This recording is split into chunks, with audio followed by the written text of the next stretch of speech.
गुरुदेव के प्रवचन 320 गाथा, उसमें ऐसे लफ्ज आए हैं कि ध्रुवमा ध्रुवनो प्रतिभास થઈ ગયો। तो ध्रुव का प्रतिभास ध्रुव में कैसे होता है, कृपया स्पष्टीकरण कीजिए। ध्रुवमा ध्रुवनो प्रतिभास, ध्रुवमा ध्रुवनो प्रतिभास, ये उसी अपेक्षा है। हाँ ध्रुव जो पर्याय है, अनुभूति की पर्याय है। हाँ जी। अनुभूति की पर्याय अपने को अनुभूति नहीं जानती हुई ध्रुव ज्ञाय जानती है। उपयोग की पर्याय जो शुद्धात्मा की ओर ढली, ये निर्णय पहले से ही था। मैं ध्रुव में ज्ञायक हूँ, चिन्मात्र तत्व हूँ, ऐसा उस पर्याय को था ना निर्णय। विकल्प दशा में भी यही थी बात कि ध्रुव ही का ही आविर्भाव था और अन्य सब वो जो विचार श्रेणी, चिंतन श्रृंखला जो थी, उसका तिरोभाव था। तो वो जो पर्याय है वो स्वयं अपने आप को अनुभूति नहीं मानती, संवेदन नहीं मानती, पर ध्रुव मानती है। इस प्रकार ध्रुव पर्याय जो है वो ध्रुव हो गई। ध्रुव के लक्ष्य से पर्याय ध्रुवत्व का अनुभव करती हुई ध्रुव हो गई। तो ध्रुव में ध्रुव का प्रतिभास बहुत हो गया है। पर्याय में प्रतिभास, पर्याय कोई ध्रुव नहीं बनती, लेकिन पर्याय ने अपना गोत्र बदल लिया। गोत्र जानते हैं, सरनेम बदल लिया। पहले उसका नाम पर्याय था और उसका नाम द्रव्य हो गया। क्योंकि पर्याय है ही नहीं, वहाँ बाहर निकल गई और सारा ध्रुव अपने में पसार लिया। अपना पर्यायत्व छोड़ दिया अपना, है अपना पर्यायत्व विसर गई वो। तो दूसरा प्रश्न है कि ध्रुव में ध्रुव का प्रतिभास कैसे होता है? ऐसे हुआ ना, ऐसे हो गया ना। जो उपयोग है अपना, इसमें पहले जब सदगुरु से शुद्धात्मा का, चैतन्य का, ध्रुव का, ज्ञायक का प्रतिपादन सुना और उसको स्वीकार किया, हृदय से बड़ा प्रमुदित भाव से स्वीकार किया, यही सर्वोच्च है और ये तू ही है। तो उसकी चिंतन धारा चल पड़ी महिमा पूर्वक, और अंत में उस चिंतन को विराम देकर अनुभूति प्रकट हुई। वो जो अनुभूति है वह भी स्वयं अपने आप को अनुभूति नहीं जानता। शुरू में जो ज्ञान विचारात्मक था, वो विचारात्मक ज्ञान भी अपने आप को विचार नहीं जानता था, लेकिन ध्रुव के लक्ष्य से ध्रुव का ही वेदन हो रहा था।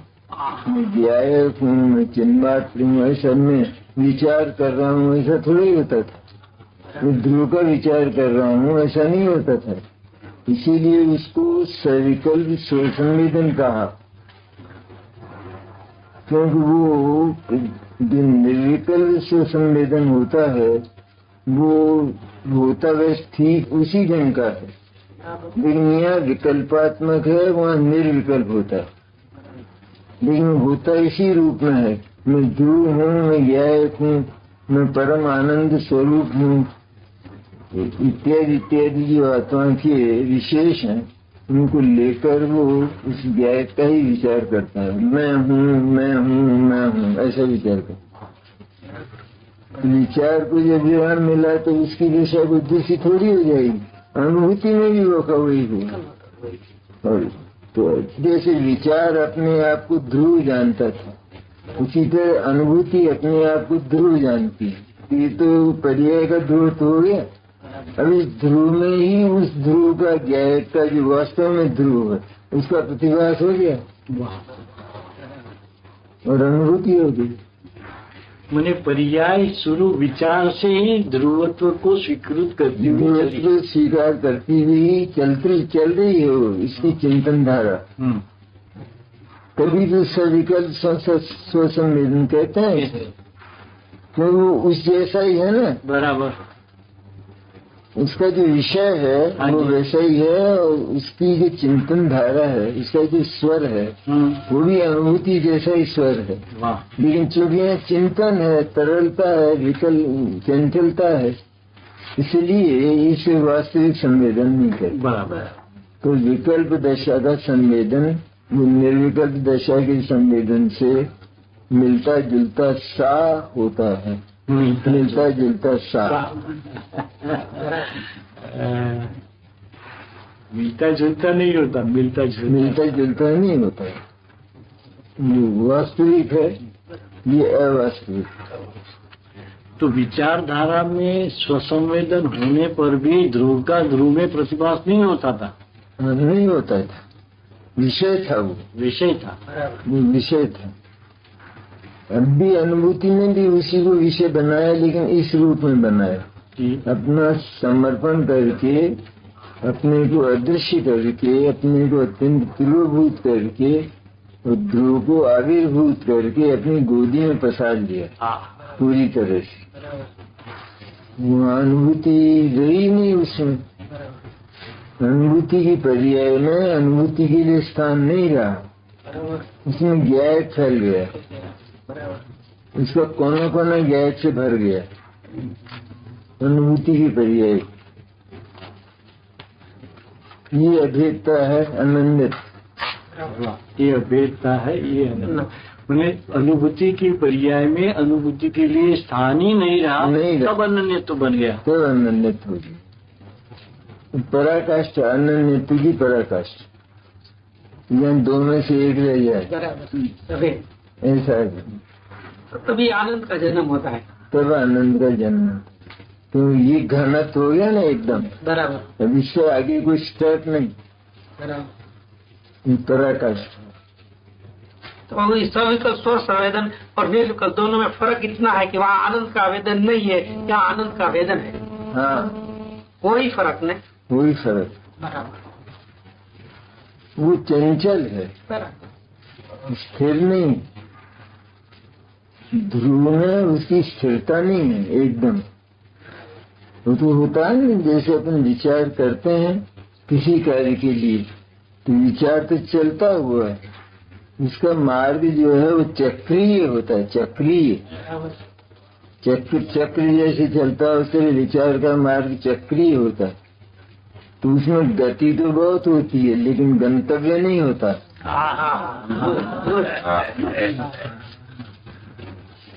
विचार से नहीं मिलता है वो, विचार का विराम होता है और अनुभूति का जन्म होता है। जब महिमा की पराकाष्ठा हो जाती है और वे जो ज्ञान के विकल्प हैं वो अत्यंत शिथिल हो जाते हैं, अत्यंत शिथिल। तो अत्यंत शिथिल होकर फिर वो समाप्त हो जाते हैं, तब अनुभूति का जन्म होता है। तो अनुभूति भी जैसा विचार में ध्रुव हूँ इस तरह किया जा रहा था ना, तो अनुभूति भी मैं ध्रुव हूँ इस तरह का विचार करती है, इस तरह का वेदन करती है, विचार नहीं करती, वेदन करती है। गलत हो गया, वो विचार करती, बराबर, वेदन करती। तो वेदन इस रूप में होता है, मैं चिन्मात्र ज्ञाय तत्व हूँ, चैतन्य हूँ। ये दो इंट्रोगेशन लगाए हैं उसमें, दो इंट्रोगेशन लगाए हैं। ध्रुमा ध्रुवनो प्रतिभा। पुस्तक में दो इंट्रोगेशन है, इसमें नहीं है। हाँ, इसमें नहीं। बराबर। ध्रुमा ध्रुवनो प्रतिभा થઈ ગયો आश्चर्य की बात। ऐसा पर्याय भी ध्रुव नहीं हो गई ना, लेकिन पर्याय अपने आप को ध्रुव अनुभव न करे तब तक अभेदता और अनन्यता नहीं होती, तब तक अनुभूति नहीं होती।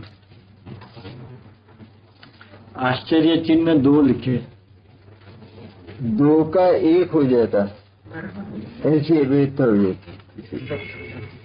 होते दो हैं, दिखाई एक देता, भेद दिखते ही नहीं है, भेद नहीं दिखते ही। द्रव्य और पर्याय भेद हो गया।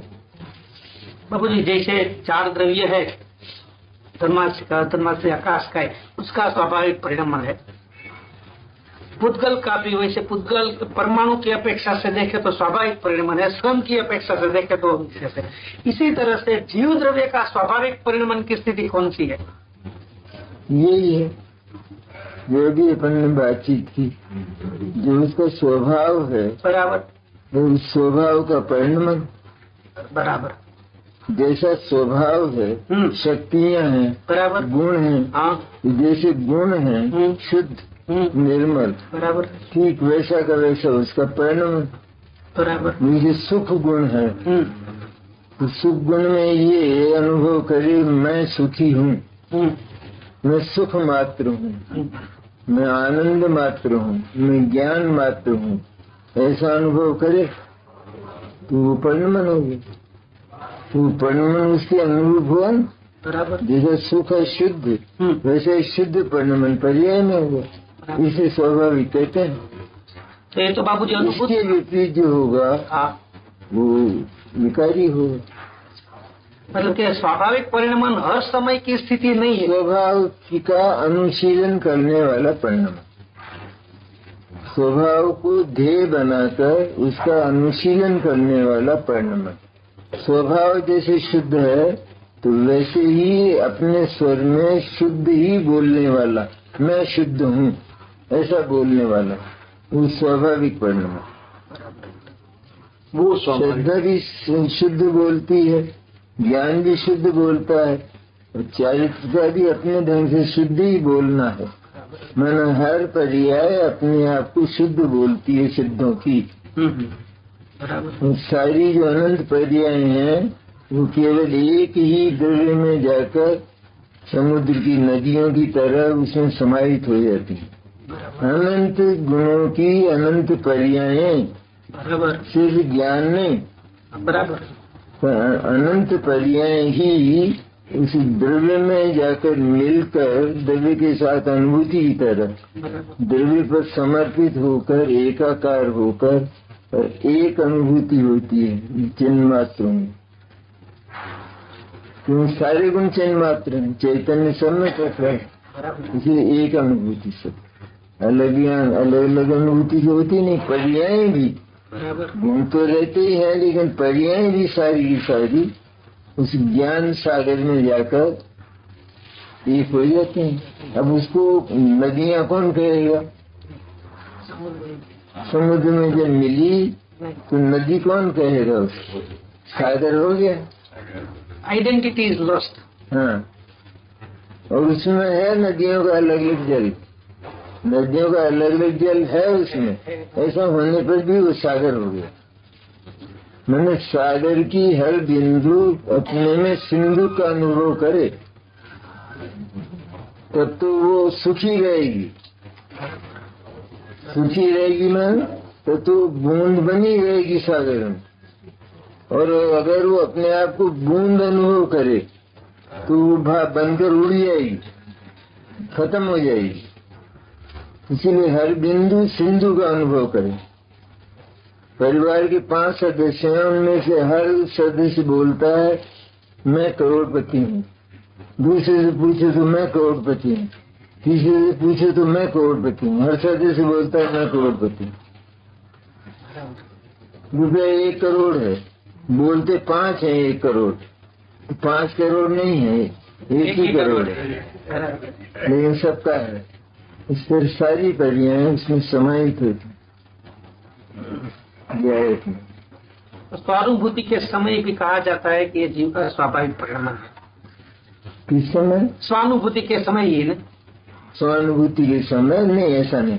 स्वानुभूति के समय भी कहा जाता है जो पर्याय शुद्ध हो चुकी, हाँ, तो उनका सदैव स्वाभाविक परिणमन ही रहता जो शुद्ध हो चुकी। श्रद्धा की पर्याय संवेदन वो शुद्ध हो चुका, तो उसका स्वाभाविक परिणमन जैसे क्षय सम्मित हो गया तो उसका अनंत अनंत काल तक स्वाभाविक परिणमन रहेगा। ज्ञान का स्वाभाविक परिणमन, चारित्र के जितने अंश हैं उनका स्वाभाविक परिणमन, जितनी पर्याय में शुद्धता आई उनका स्वाभाविक परिणमन, और पूर्णता हो जाने में पूरा स्वाभाविक परिणमन।